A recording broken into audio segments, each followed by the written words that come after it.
James, thank you so much for spending this time today with me.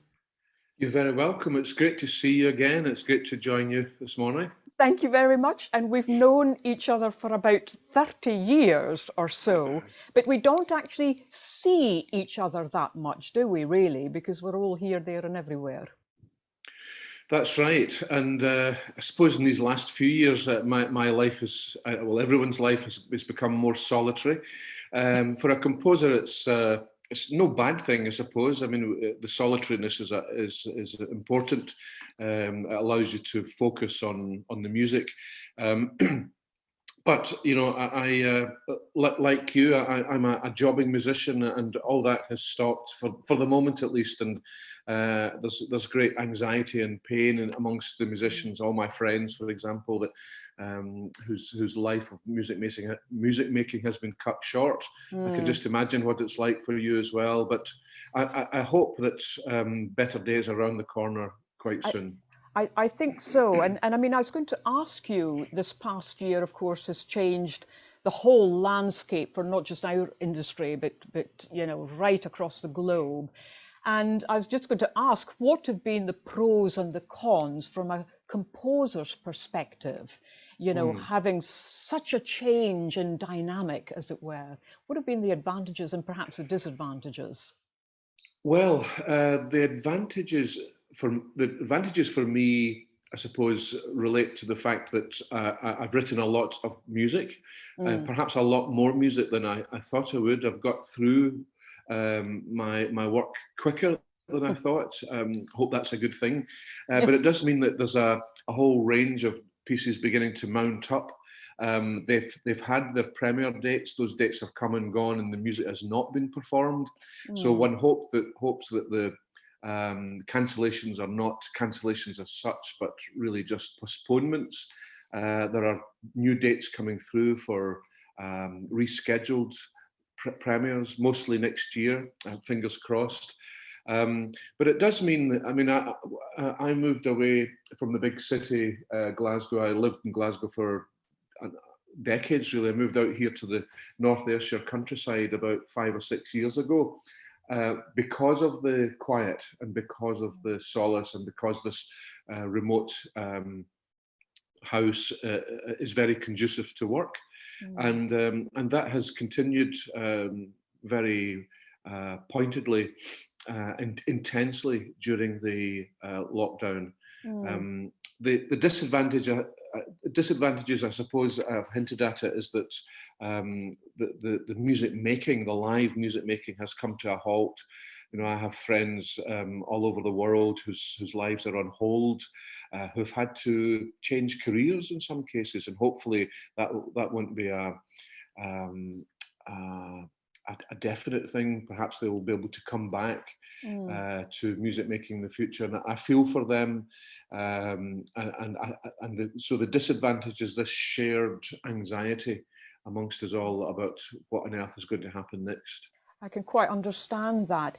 And do you think that the pandemic has, in a way, made you think about the type of pieces you might write for the future? I mean, obviously, a lot of the concerts that are given are pared down number-wise as regards to the musicians. So there's a lot more chamber pieces and smaller ensemble pieces being played because they can be socially distanced and so on. And do you think this is something that you might perhaps, you know, think about moving forward, writing for smaller forces or different combinations, or rethinking how an orchestra is engaged as regards to an audience, and thinking, what does an orchestra mean to our society in this very changed landscape? Yes.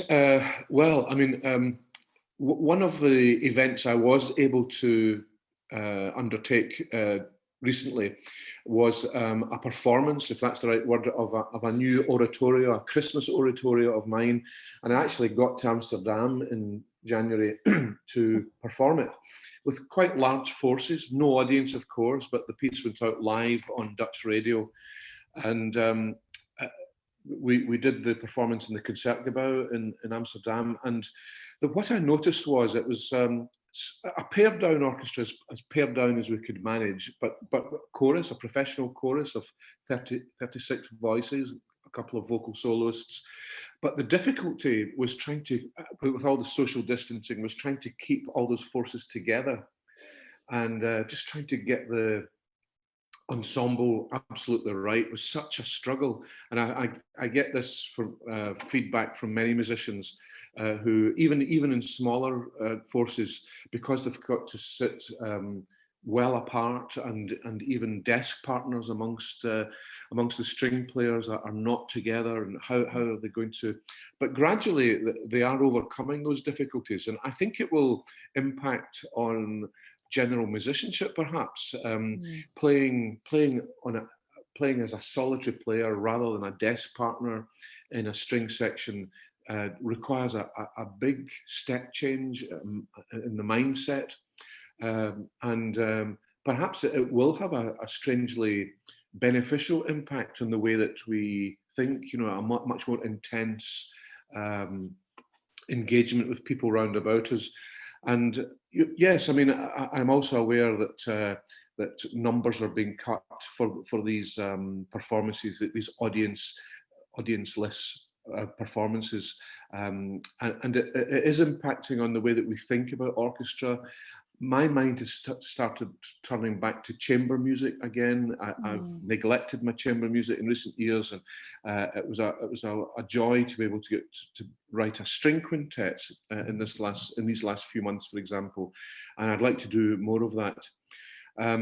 I also run a festival in Scotland, the Cumnock Trist, and we had to postpone, well, cancel completely last year, and we're now thinking ahead how we're going to do that with social distancing in the audience, but also what kind of groups we bring to the festival in Cumnock. And obviously there will be smaller groups for some time. We don't know how long that will be, but it also means that we've had to think more locally. And perhaps this is a growing advantage, that we are turning back to thinking about what we can do for our communities more, and what musicians in the locale can bring to those communities. International travel has been hit, of course, and that is affecting all our plans. I know that conductors are not able to get to concerts here, for example, so orchestras are taking on board local conductors and local soloists, perhaps more than usual, and maybe that will focus our minds on the importance of the locality, the importance of the local community which we serve, and that's something that we at the Cumnock Trist may regard as an advantage in some way, that we focus our intense thoughts on what our community needs culturally, what our community needs locally, and that might be a good thing.